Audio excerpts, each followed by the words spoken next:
Good morning friends, আমি পুবালি। আশা করি আপনারা সবাই খুব ভালো আছেন, আমিও খুব ভালো আছি। তো যাই হোক, অক্টোবর মাসের ফার্স্ট উইক তো হয়ে গেল কমপ্লিট। আর এখন আমাদের বাগানের যা অবস্থা, বাগান কিন্তু আস্তে আস্তে ফুলে ফুলে সাজতে শুরু করে দিচ্ছে। মানে এখন যে কোনো ভ্যারাইটির জবা বলুন, তারপর যে স্থলপদ্ম নানা ভ্যারাইটির হচ্ছে আজকাল, সেগুলো রঙ্গন, এই ধরনের যে গাছগুলো অলরেডি আমাদের বাগানে রয়েছে, তারা কিন্তু ফ্লাওয়ারিং স্টার্ট করে দিয়েছে। এরপর আস্তে আস্তে শীতের তো হাজার রকমের গাছপালা আছে এবং তারাও আস্তে আস্তে রেডি হতে শুরু করেছে। কিছু গাছের চারা এখনও হয়তো আসেনি আমাদের বাগানে, তারা আসবে, তারাও আস্তে আস্তে রেডি হতে থাকবে। মানে ডে বাই ডে বাগানটা রঙিন হয়ে ঝলমল করতে থাকবে। এটাই হলো এই শীতকালের আসল আনন্দ বাগানের, তাই না? কিন্তু প্রবলেম হচ্ছে এটাই যে অনেকের বাগানে এই জবা গাছ বা স্থলপদ্ম গাছ আছে ঠিকই, কিন্তু তাদের গ্রোথ সেভাবে হচ্ছে না। গাছের চেহারা দেখলে বোঝা যাচ্ছে গাছ হেলদি নয়। কোনো গাছে কুড়ি আসছে ঠিকই, কিন্তু কিছুদিন পর সেই কুড়িটা থাকতে থাকতে হলুদ হয়ে ঝরে পড়ে যাচ্ছে।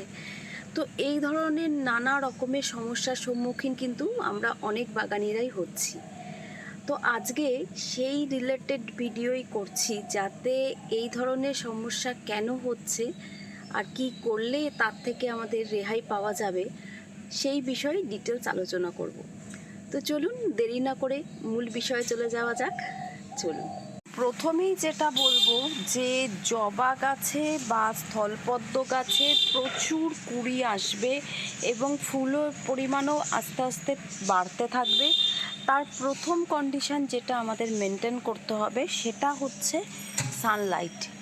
গাছগুলোকে এমন পজিশনে আপনাদের রাখতে হবে যাতে দিনে 5 থেকে 6 ঘন্টা ফুল সানলাইট গাছগুলো পায়, না হলে কিন্তু ওদের হেলথ খারাপ হতে শুরু করবে। সিমিলার ওয়েতে কুড়ি থাকলে সেগুলো আস্তে আস্তে ঝরে যাবে আর নতুন কুড়ি তো আসবেই না। তো এই প্রবলেমগুলো কিন্তু অ্যারাইজ করে এই কম সানলাইটের জন্য। এবং আমি বারবারই প্রত্যেকটা ভিডিওতেই বলছি যে শীতকালীন যে কোনো গাছের ক্ষেত্রে ফার্স্ট কন্ডিশন হচ্ছে সানলাইট। উইদাউট সানলাইটে কোনো ফুলের গাছই কিন্তু সেইভাবে রেজাল্ট দেবে না যেটা আমরা এক্সপেক্ট করে গাছগুলোকে নিয়ে আসছি। এই যে দেখুন, আমি এখন অনেকটাই সকালবেলা বাগানে চলে আসি বলে এই ফুলগুলো এখনও কিন্তু ফুটে উঠতে পারেনি। তো ব্যাঙ্গালোর ভ্যারাইটির এই যে ভ্যারাইটিটা, এরা ফুটে গেছে। আবার এগুলো লোকাল ভ্যারাইটি, এগুলো সবটা ফোটেনি। আবার দেখুন এই যে লোকাল ভ্যারাইটি এখানে রয়েছে, একটাই গাছে দেখুন এদিকে হলুদ হয়েছে, এদিকে আবার লাল হয়েছে একই সাথে। এটা কিন্তু আমি কিছু করি না, অটোমেটিক্যালি হয় এই গাছটায়। বা যাদের এই ধরনের গাছ আছে তারা সবাই হয়তো এটা দেখেছেন যে এই গাছে কিন্তু একসাথে দুটো কালারের ফুল মাঝে মাঝেই হয়। এই লালটা মানে অরিজিনালি হলুদটা, কিন্তু মাঝে মাঝে একটা করে লাল ফুলও কিন্তু ও দেয়। তো যাই হোক, সেটা আলাদা ইস্যু। এখন ব্যাপারটা হচ্ছে যে এই যে এরা কিন্তু ফুটছে, তার মানে কি লোকাল বলুন আর হাইব্রিড বলুন, সব ভ্যারাইটির জবা গাছ কিন্তু এই একটা পার্টিকুলার টাইম থাকে, এই অক্টোবর মাসটা, যে সময় কিন্তু প্রচুর ফ্লাওয়ারিং দিতে থাকে। তো হ্যাঁ, তাই বলে কি আমার বাগানের সব গাছই ভালো রয়েছে? না। এই যে 4-5 মাস এই রকম কন্টিনিউয়াসলি বৃষ্টি হচ্ছে, তাতে আমার বাগানের গাছগুলোও কিন্তু যথেষ্ট এফেক্টেড হচ্ছে। তার মধ্যে দেখুন এই যে এই গাছটা, এটাও একটা জবা ফুল গাছ। এর সাথে অন্য জবা ফুল গাছগুলো আমি যেগুলো এনেছিলাম একই সাথে, তাদের হেলথ তো আমি আপনাদের সাথে শেয়ার করছি একটু পরেই। কিন্তু এর অবস্থা দেখুন, একেও একই ট্রিটমেন্ট করছিলাম, কিন্তু তারপরেও দেখলাম যে এর হেলথ একদমই ঠিক হচ্ছে না। তখন এটাই রিয়ালাইজ করলাম যে এর সানলাইটের পরিমাণটা কম হয়ে যাচ্ছে। অ্যাকচুয়ালি বাগানে এত গাছ, সব গাছকে তো সমানভাবে সানলাইট সবসময় দেওয়া যাচ্ছে না। একই জায়গায় থাকলেও অন্য গাছের বড় হয়ে যাওয়ার জন্য কি হচ্ছে, ঢেকে যাচ্ছে। তো সেই কারণেই ওকে আমি বের করে নিয়ে এসে এখানে রেখেছি এবং আস্তে আস্তে ট্রিটমেন্ট করছি। এবং দেখুন গাছ কিন্তু আস্তে আস্তে ঠিক হয়ে উঠছে। এই যে দেখুন আস্তে আস্তে চেঞ্জেস আসতে শুরু করেছে। আর এর সাথে যে গাছগুলো এনেছিলাম আর কি, সেগুলোর হেলথ এখন কেমন আছে চলুন দেখি। এই যে দেখুন, অলরেডি কিন্তু গাছে কুড়ি আসা শুরু হয়ে গেছে। এই যে এই গাছটাও দেখুন কুড়ি আসা শুরু হয়ে গেছে। মাঝে পাতাগুলো একটু পোকার আক্রমণ হয়েছিল বলে কুঁকড়ে গেছিলো। ওই যে বলছি বারবারই যে যেহেতু আমি জৈবভাবে বাগান করি আর এই রকম বাজে ওয়েদারে কীটনাশক দেওয়া সত্ত্বেও সবসময় কাজ করছে না, কারণ হঠাৎ হঠাৎ বৃষ্টি হয়ে সব নষ্ট করে দিচ্ছে। তো তাতেই একটু এফেক্টেড হয়েছিল, কিন্তু আস্তে আস্তে আবার রিকভার করছে দেখুন। তো এবার যে কথাটা বলবো যে খাবার দাবার, যেটা ছাড়া কোনো গাছেই কিন্তু সেইভাবে গ্রোথ আনা বা কুড়ি আনা সম্ভব না। তো কী ধরনের খাবার দাবার জবা ফুল গাছে দিলে খুব সুন্দর রেজাল্ট পাওয়া যাবে তার ডিটেলস ভিডিও তো অলরেডি আমি আগস্ট মাসেই আপনাদের দিয়ে দিয়েছিলাম এবং বলেই দিয়েছিলাম কিভাবে প্রত্যেক মাসে সেটা কন্টিনিউ করবেন।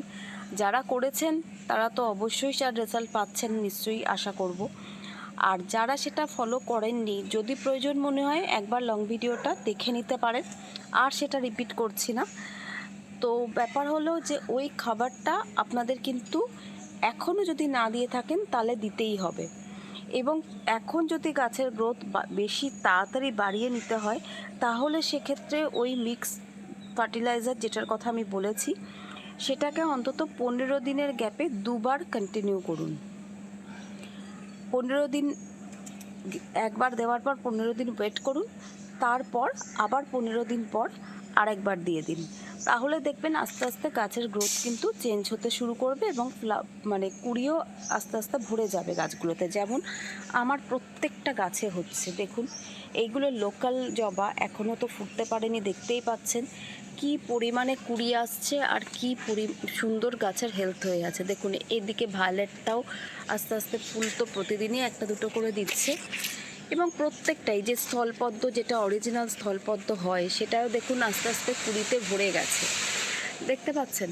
তো এরকমভাবেই কিন্তু ওদের হেলথ চেঞ্জ হতে থাকবে। এই যে দেখুন আমার এই স্থলপদ্মটায় আবার প্রচণ্ড পরিমাণে ফ্লাওয়ারিং কিন্তু হয়েই যাচ্ছে এভরিডে। এরকমই হবে, কোনোটায় হচ্ছে, কোনোটায় কম হচ্ছে, কোনোটায় আবার অনেক বেশি হচ্ছে। তো এটাই কম বেশি কিন্তু এই সময়টাই হতেই থাকে সারাক্ষণ বাগানে। তো যাই হোক, যারা ওই খাবারটা দেননি তাদের যদি এখন ওইভাবে দেওয়া সম্ভব না হয় তাহলে আমি একটা শর্ট করে বলে দিই যে কিচ্ছু না, কিছুটা মানে 1 ভাগ ভার্মি কম্পোস্ট নিন আর কিছুটা তার সাথে বায়ো পটাশ অ্যাড করুন, করে একটুখানি হাফ চামচ মতো এপসাম সল্ট দিয়ে দিন, দিয়ে ভালো করে মিক্স করে সেই খাবারটাই দিয়ে দিন। এবার সেক্ষেত্রে গাছ বুঝে আপনাকে দিতে হবে, মানে কত ইঞ্চির টবে রেখেছেন, গাছের সাইজ কতটা বড় হয়েছে সেই অনুযায়ী কম বেশি করে দিন। খুব জৈব খাবার বলেই অনেকটা বেশি দিয়ে দিলাম, কোনো প্রবলেম হবে না সেরকম ঠিক ব্যাপারটা নয়। আমি মনে করি যে কোনো খাবারই কম কম করে দিন, বেশি বার দিন। সেহেতু কম করেই দিন, এক মুঠো করে চারিদিক থেকে ছড়িয়ে দিন, কোনো রকম কোনো খোঁড়াখুড়ি এদিক ওদিক করার দরকার নেই। দিয়ে চারিদিক থেকে ছড়িয়ে দিয়ে ওয়েট করুন এবং এই খাবারটা দেওয়ার ঠিক 3 দিন পর ছোটো মানে চায়ের চামচের 1 চামচ হিউমিক অ্যাসিড নিয়ে নেবেন, নিয়ে 1 লিটার জলে গুলে নিয়ে তার থেকে ধরুন 12 ইঞ্চির টবে কোনো জবা গাছ আছে তাহলে সেক্ষেত্রে ওই যে বলেছি নেমন্তন্ন খাবার যে গ্লাসগুলো দেয় না আজকাল জল, ওই যে প্লাস্টিকের যে জল গ্লাসের জলগুলো দেয়, ওই গ্লাসের 1 গ্লাস ধরুন 12 ইঞ্চি টবে দিয়ে দিলেন হিউমিক অ্যাসিড গোলা জল। আর তার থেকে ছোট হলে একদম আর একটু কমিয়ে দেবেন। এরকম একটা আন্দাজ করে হিউমিক অ্যাসিডের জলটা ঠিক 3 দিন পরে গাছগুলোতে দিয়ে দিন। আর এর ঠিক 5 দিন পরে যে কোনো একটা ভালো মানের মাইক্রোনিউট্রিয়েন্টস নেবেন।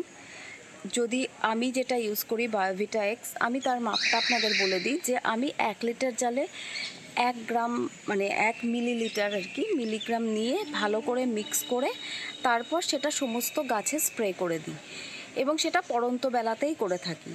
তো এরকম এটা